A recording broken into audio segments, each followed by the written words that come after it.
Perkenalkan, saya Putu Wirte, SPDGR. Saya adalah calon guru penggerak dari SD Negeri 3 Gilimanuk.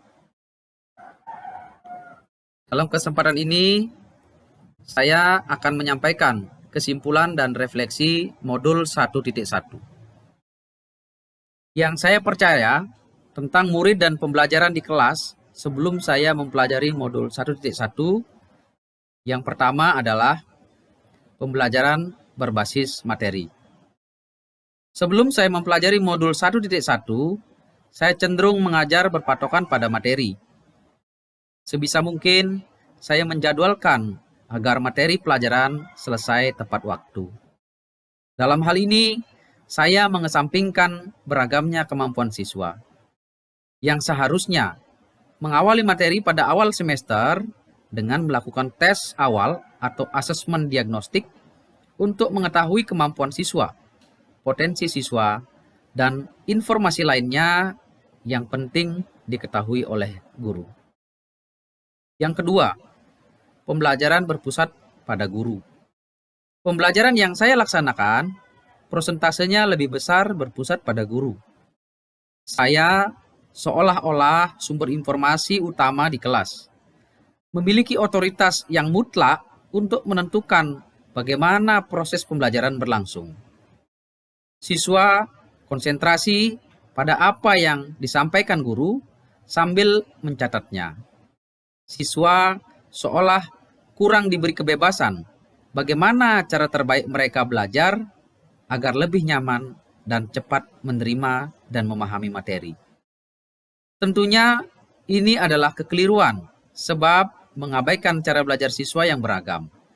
Padahal mereka ke sekolah dengan berbagai latar belakang dan potensi yang berbeda pula. Mereka tidak bisa berkembang dengan cara yang sama. Yang ketiga, pembelajaran berorientasi nilai kognitif. Pembelajaran yang saya lakukan, tujuannya adalah siswa bisa menjawab soal-soal yang nantinya sebagai ukuran kemampuannya dalam menyerap materi. Mereka belajar bukan untuk mengembangkan kekuatan kodrat yang dimiliki masing-masing, melainkan semua harus mempelajari hal yang ditentukan dengan cara yang sama dan dengan tujuan yang sama pula.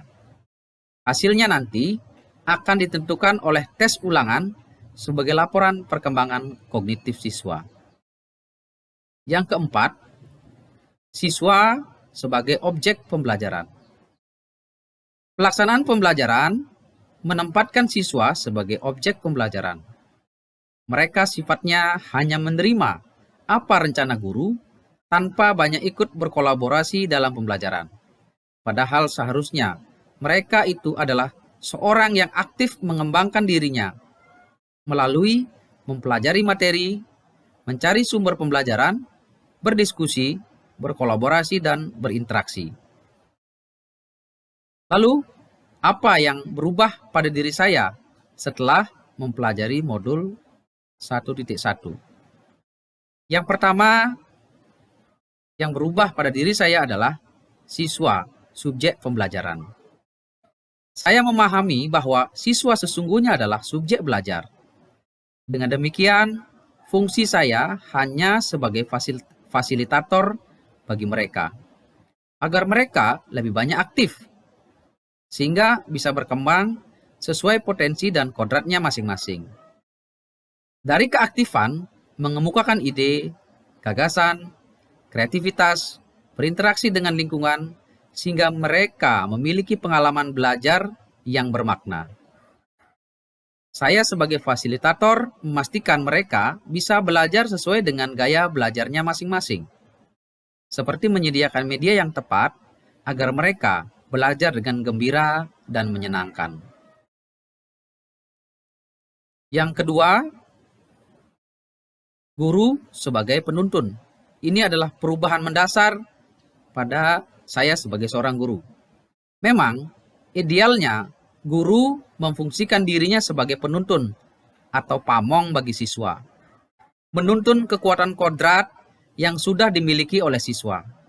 agar dalam belajar mereka bisa berkembang ke arah yang sesuai kodratnya dan memastikan pula tidak salah arah.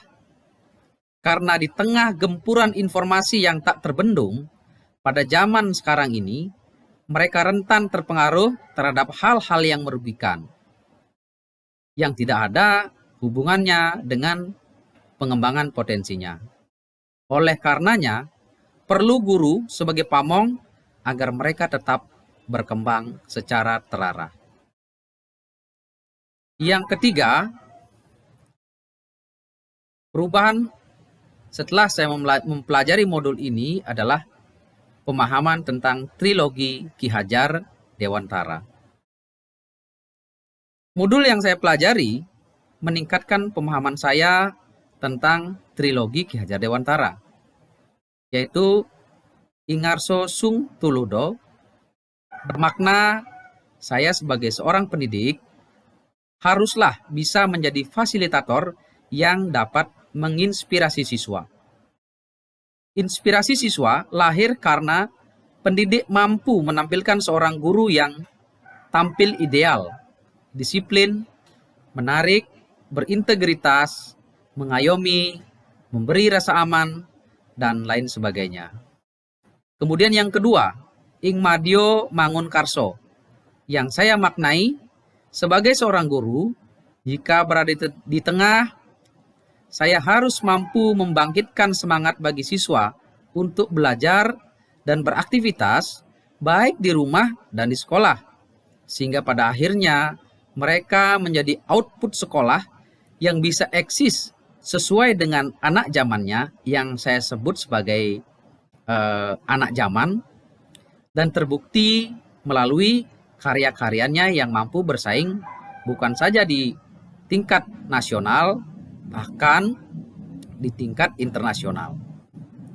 Yang terakhir yaitu semboyan Tuturi Handayani, yang saya maknai jika sebagai seorang guru berada di belakang harus mampu memberikan dorongan, bimbingan, semangat, motivasi, dan arahan kepada siswa agar mereka tetap bisa belajar secara terus-menerus, konvergensi, dan konsentris. Manakala mereka mengalami kendala, guru sebagai fasilitator harus selalu siap mencarikan alternatif jalan keluar, sehingga pada akhirnya siswa mencapai keselamatan dan kebahagiaan setinggi-tingginya sebagai manusia dan anggota masyarakat. Kemudian yang keempat, perubahan yang mendasar pada diri saya setelah mempelajari modul 1.1 adalah memberikan kemerdekaan kepada murid. Saya memandang bahwa guru harus memberikan kemerdekaan belajar kepada murid. Kemerdekaan murid untuk berkembang sesuai dengan potensi atau bekal kodrat yang ada pada siswa. Merdeka secara batin dan secara lahir, di mana merdeka secara batin bisa dikondisikan pada pendidikan, sedangkan kemerdekaan secara lahir bisa dikondisikan melalui pembelajaran. Sehingga anak-anak didik bisa merdeka dalam belajar yang akhirnya tercipta manusia yang hidupnya tidak tergantung pada orang lain, melainkan bersandar di atas kekuatan sendiri atau berdikari. Kemudian yang kelima, perubahan yang mendasar pada diri saya setelah mempelajari modul 1.1 yaitu siswa belajar menyenangkan. Sesuai yang saya pahami tentang pemikiran Ki Hajar Dewantara, bahwa guru harus berusaha menciptakan suasana belajar yang menyenangkan, seperti melalui permainan-permainan. Karena bermain adalah bagian dari kodrat anak. Daya cipta atau pikiran, rasa, karsa atau kemauan, dan tenaga sudah dimiliki anak.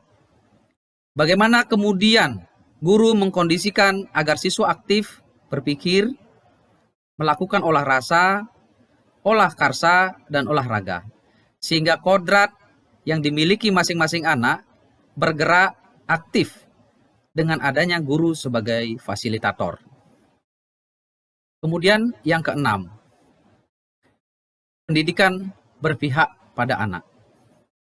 Pendidikan haruslah berpihak kepada anak didik. Segala sesuatu yang saya lakukan sebagai guru haruslah berfokus pada anak didik. Karena esensi pendidikan adalah anak didik itu sendiri, agar mereka bisa berkembang sesuai dengan kodratnya dan bisa eksis pada zamannya, yang dibuktikan dengan karya-karyanya yang mampu bersaing bukan saja di tingkat daerah, nasional, tetapi bahkan tingkat internasional. Yang ketujuh,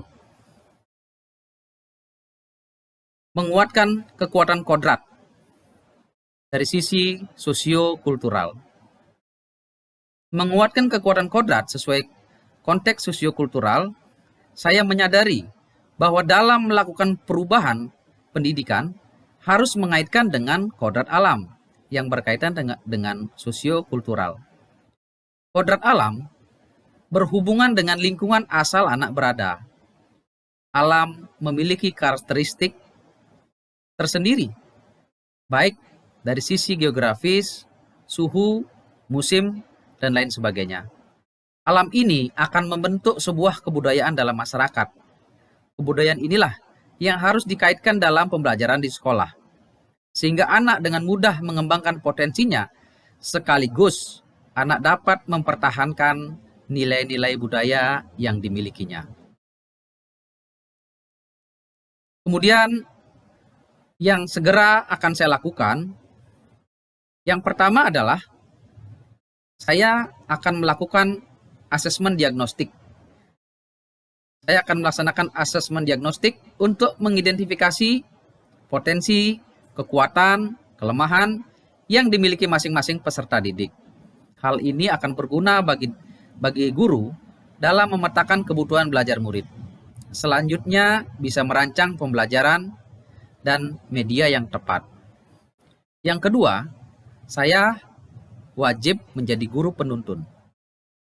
Saya akan mencoba memfungsikan diri saya sebagai penuntun atau pamong bagi siswa, menuntun kekuatan kodrat yang sudah dimiliki oleh siswa, agar dalam belajar mereka bisa berkembang ke arah yang sesuai kodratnya dan memastikan tidak salah arah. Mereka berkembang tidak salah arah. Karena di tengah gempuran informasi yang tak terbendung sekarang ini, mereka sangat rentan terpengaruh terhadap hal-hal yang merugikan, yang sebenarnya tidak ada hubungannya dengan pengembangan potensinya, bahkan mungkin mengganggunya. Oleh karenanya, saya sebagai guru, sebagai pamong, agar mereka tetap terarah, saya harus berfungsi menjadi guru dan pamong yang memfasilitasi mereka tetap berkembang terarah. Kemudian, saya akan melakukan pembelajaran berpusat pada siswa. Saya akan menciptakan pembelajaran yang berpusat kepada siswa.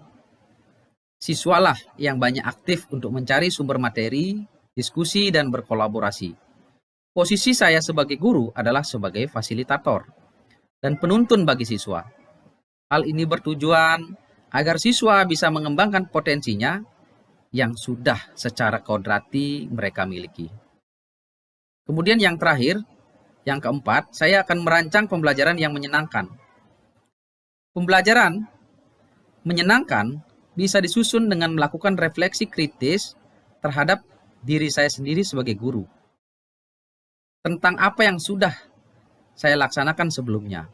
Apakah sudah melaksanakan pembelajaran yang mengutamakan siswa atau sebaliknya? Saya akan berusaha menyusun pembelajaran sebisa mungkin mengakomodasi kepentingan belajar siswa yang beragam, sehingga pada akhirnya pembelajaran yang saya laksanakan menyenangkan bagi siswa dan memudahkan mereka menyerap materi dan mengembangkan semua potensinya. Demikian yang saya sampaikan dalam hal ini. Saya mohon maaf yang sebesar-besarnya jika terdapat kekurangan. Terima kasih, semoga bermanfaat.